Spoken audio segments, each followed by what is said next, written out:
Postal ballot की गिनती जारी होगी। अब ऐसे में बीजेपी और टीएमसी के बीच कांटे की टक्कर साफ साफ कह रही है, यह मुकाबला ऐसा लग रहा है आखिरी बॉल तक जाने वाला है।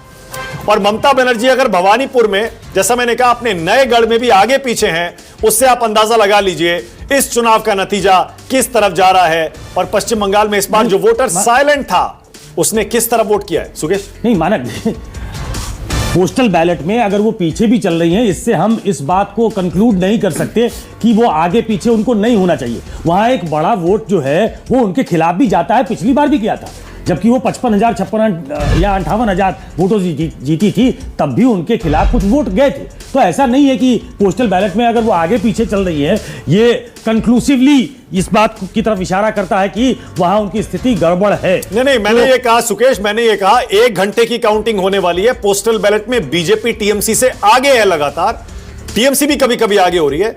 एक तरफ पोस्टल बैलेट का रुझान जिसमें टीएमसी की हालत पतली है, और दूसरा भवानीपुर में ममता बनर्जी का पोस्टल बैलेट के रुझान में पीछे होना।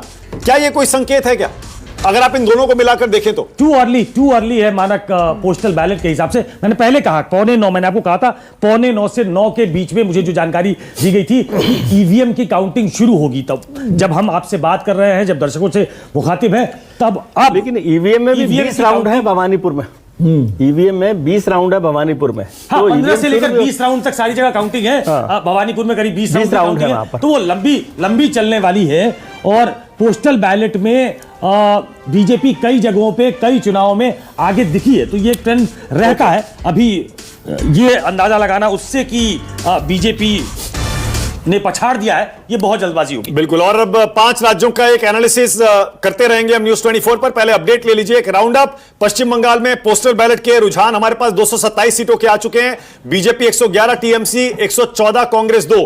यहां मेरे दाईं तरफ आप देखेंगे असम में 87 सीटों के रुझान है। 126 में से बीजेपी 70 सीटों पर आगे अपने गठबंधन सहयोगियों के साथ, कांग्रेस प्लस 17 पर आगे। और वहां मेरी बाईं तरफ आप देखेंगे तमिलनाडु में डीएमके प्लस यानी इंडिया अलायंस 75 सीटों पर आगे। 116 में से एडीएमके प्लस, उसे एनडीए भी आप कह सकते हैं, वो 30 सीटों पर आगे, और विजय भी अपनी उपस्थिति दर्ज करवा रहे हैं। पर यहां केरलम में देखिए, ऐसा लग रहा है यहां पर भी मुकाबला फंस सकता है।